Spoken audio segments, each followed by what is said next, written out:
A beautiful Saturday afternoon to you. Welcome to TV Sapienta News. I am Oluchi Ojo-Bamidele. The news headlines. The Nigerian Optometric Association has called on the federal government to employ optometrists in all 774 local government areas of the country to help address the increasing cases of glaucoma. The United States Secretary of State, Marco Rubio, said South African Ambassador Ibrahim Rasool is no longer welcome in the great country. The Anambra State Sports Development Commission has restated its resolve to sustain programs targeted at getting young people on board to do more for the state in the sports sector. Now the details of the news. The Nigerian Optometric Association has called on the federal government to employ optometrists in all the local government areas of the country to help address the increasing cases of glaucoma. The association also urged the government to grant waivers to importers of pharmaceutical products, including lenses, to reduce the cost of medical equipment and drugs for certain diseases. The president of the association, Chimeziri Anderson, made the appeal during a press conference in Uyo, Akwa Ibom State yesterday. The event was part of activities to mark World Glaucoma Day Week with the theme Uniting for a Glaucoma-Free World. Anderson expressed concern over the higher prevalence of glaucoma in Nigeria, noting that it is the leading cause of irreversible blindness in the country, with a prevalence rate between 4.6% and 5.02%, stressing the need for increased awareness and early detection to combat the alarming situation. He called for collaboration between optometrists and ophthalmologists to tackle the disease effectively. Federal government is set to unveil a more robust and efficient system to improve the import clearance regime towards full integration with the National Single Window Project. The Director General National Environmental Standards and Regulation Enforcement Agency, NESRA, Dr. Innocent Bariko, said this when he received in audience the project manager of the National Single Window Project, Dr. Tola Fakolade, and his team at the headquarters of NESRA in Abuja. Dr. Bariko said the agency has scaled up its system to a dynamic model that would enhance the productivity of the agency as well as interface with other relevant systems such as the National Single Window Project and the Biodogu platform of the Nigerian Customs Service. He commended the efforts by Dr. Fakolade and his team towards promoting a unified platform for trade facilitation while restating NESRA's support for the process. Responding, Dr. Fakolade said the visit was part of engagement towards the onboarding of the agency into the Single Windows platform. The Nigerian Customs Service says its operatives of the Operation Whirlwind have cracked down on smugglers of premium motor spirits, also known as petrol, in Gembu and Kaninyaka border communities of Taraba State. Gembu, the headquarters of Saudana local government area, and Kaninyaka, a transit route in Cameroon, have become notorious for illicit fuel smuggling activities. Speaking in Jalingo during a public auction of the seized items, the Controller General of the Nigerian Customs Service, Bashir Adewale Adeniyi, revealed that a total of 34,470 liters of petrol were confiscated from smugglers in a swift operation. Adeniyi said customs operatives also seized a special purpose transportation truck used for smuggling, adding that the operation was carried out in partnership with the Nigerian Midstream and Downstream Petroleum Regulatory Authority and with technical support from the Office of the National Security Advisor. He called on residents of the state and other stakeholders to cooperate with the government to ensure the gains recorded in the petroleum distribution system for local consumptions are not reversed. In Delta State, the government has kicked off the verification and validation of registered farmers across the state to create a database for genuine farmers for government interventions. This was contained in a public announcement made by the Director of Public Communications and Functioning Permanent Secretary in the State Ministry of Information, Teresa Oliko, in Asaba yesterday. According to the announcement, the exercise will kick off on Monday. Oliko said the exercise is aimed at creating a valid and authentic database for genuine farmers in the state for government interventions, adding that agricultural field and extension officers will be in the field to capture such farmers with the GP coordinate of their farm locations. According to our local government chairman, traditional rulers, president generals, women and youth leaders are advised to mobilize farmers already registered with the ministry in their various local government areas to actively participate in the verification and validation exercise alongside their national identification number. The Kaduna state government has launched an electric vehicle initiative to provide workers with affordable and sustainable transportation. The program, which includes a tricycle and electric motorcycle loan scheme, was inaugurated by Governor Obasani at Murtala Square, Kaduna on Friday. With the initiative, the state employees will be able to acquire tricycles and electric motorcycles through subsidized loans with repayments deducted from their salaries. According to Governor Sani, the goal is to ease transportation challenges for civil servants while promoting eco-friendly mobility. The governor, who was represented by his deputy, Dr. Hadiza Balarabe, at the program added that the initiative is a testament of his government's commitment to improving the welfare of workers. The state government distributed 7,000 motorcycles, with 4,000 of them being electric bikes, to civil servants across the state. The motorcycles were provided through a salary deductible loan scheme in collaboration with the Nigerian Labour Congress, Pinnacle Digital Services Limited, and Optimus Bank.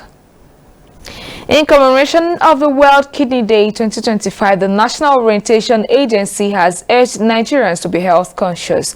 The call was contained in a statement by Abubakar Agungu, the head public relations unit of the agency in Kaduna State, on behalf of the agency state director Danjuma Makama, with the theme of this year's celebration, Detect Early, Protect Kidney Health.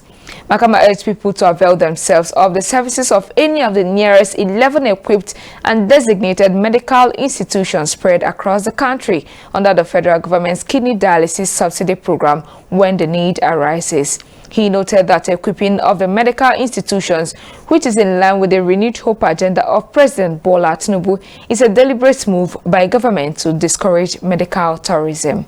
The state director listed the medical institutions to include FMC Ebute Meta, FMC Jabi Abuja, UCH Ibadan, FMC Owerri, FMC Azare, UBTH Edo, UCTH Calabar, FMC Abokuta, LUTH Lagos, MUTH Meduguri, and ATBUTH Bauchi. He highlighted some of the key messages on how to protect the kidney health, to include knowing one's risk, getting screened, staying hydrated, eating smart, exercising regularly, and limiting the intake of painkillers. The federal government has declared that the security challenges facing the country are not motivated by religious bias. According to the government, the majority of the violence in the predominantly Muslim northern region stems from criminality, insurgency, and banditry, not religious persecution. The Minister of Foreign Affairs, in a statement signed by its acting spokesperson, Kemebi Ebienfa, said this on Friday in rejection of recent reports alleging targeted killings of Christians in Nigeria. According to reports, the United States House Foreign Affairs Subcommittee on African authorized the U.S. president to impose sanctions on Nigeria due to the widespread killing of Christians and escalating religious violence within the country. The approval came after a congressional hearing on Wednesday where lawmakers expressed frustration over the Nigerian government's failure to protect Christian communities from ongoing attacks. Describing the report as part of a misleading campaign aimed at influencing foreign governments to designate the country as a country of particular concern due to violence against Christians. The government emphasized that the country's insecurity had no religious coloration. However, the federal government acknowledged the security challenges facing the country, but explained that they were not directed at any particular religious group. The government emphasized that Nigeria is a multi-ethnic, multi-religious nation, and it remains committed to protecting all citizens, regardless of faith or ethnicity. It urged the international community to verify information before making statements that could deepen tensions in Nigeria. Jigawa State Police Command has arrested a suspect in connection with the gruesome killing of a 14-year-old Amajiri pupil, Bashir Adamu, whose beheaded body was found with his genitals removed. Bashir had been missing for 2 days before his body was discovered by locals, in which his relatives later confirmed his identity. Confirming the arrest on Friday night, the State Command's Public Relations Officer, SP Shisu Adam, said the suspect was in custody but declined to provide further details. Adam urged residents in the state to remain calm and cooperate with the authorities to ensure that those responsible for the heinous crimes are brought to justice. He said further updates will be provided in due course. The United States Secretary of State Marco Rubio said South African Ambassador Ibrahim Rasool is no longer welcome in the great country. Rubio stated this in an expose on Friday night, following a controversial remark from the South African diplomat. Rubio said Ibrahim Rasool is a race-baiting politician who hates America and hates the President of the United States.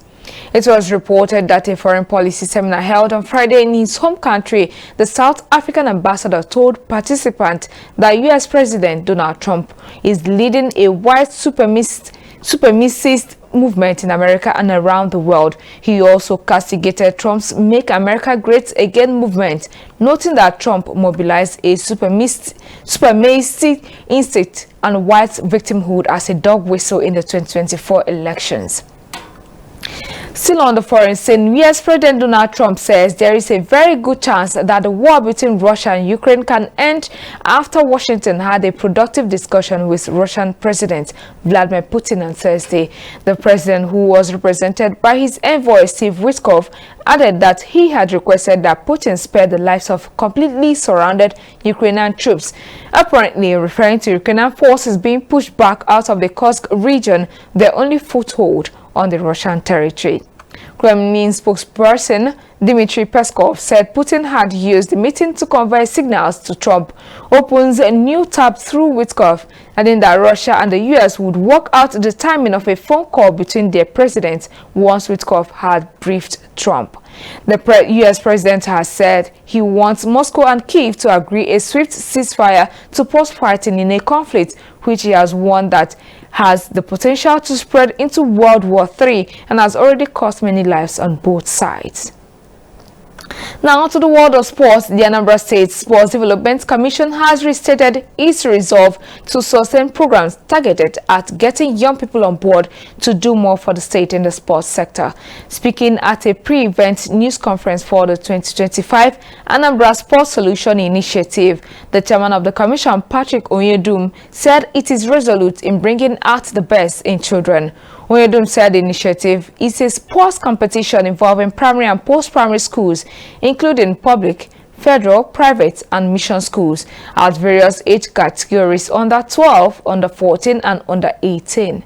According to him, the third edition kicks off on March 19th to end on June 27, 2025, and will feature 11 sporting events including athletics, ncho, basketball, chess, cricket, football, Scrabble, women swimming, table tennis, taekwondo, and volleyball. He noted that the event is being organized in collaboration with the State Ministry of Education and 21 local government chairmen, with about 15,000 children, including males and females, expected to participate. He assured that they will be giving out cash prizes worth more than 15 million naira to various winners in all categories. Still on the world of sports, two-time Olympic marathon champion Eliud Kipchoge of Kenya will compete in the Sydney Marathon in August, he announced. Kipchoge, 40 years, who won back-to-back Olympic titles in 2016 and 2020, became in 2019 the first man to run a marathon under 2 hours in Vienna. He said running in Australia is a great opportunity for him. The two-time winner has a record of 16 wins in 21 officially ratified marathons, including 10 consecutive victories from 2014 to 2019. Kipchoge, who has run the second fastest official marathon ever, will take part in next month's London's marathon before heading to Sydney. And before we wrap it up on the news, a reminder of our headlines. The Nigerian Optometric Association has called on the federal government to employ optometrists in all 774 local government areas of the country to help address the increasing cases of glaucoma. The United States Secretary of State Marco Rubio says South African Ambassador Ibrahim Rasool is no longer welcome in the United States of America. The Anambra State Sports Development Commission has restated its resolve to sustain programs targeted at getting young people on board to do more for the state in the sports sector. And that's it on the TV Sapientia News at 1. On behalf of the technical and editorial crew, I am Oluchi Ojo-Bamidele. Thank you for being here with us on TV Sapientia. Stay tuned. More programs still coming up.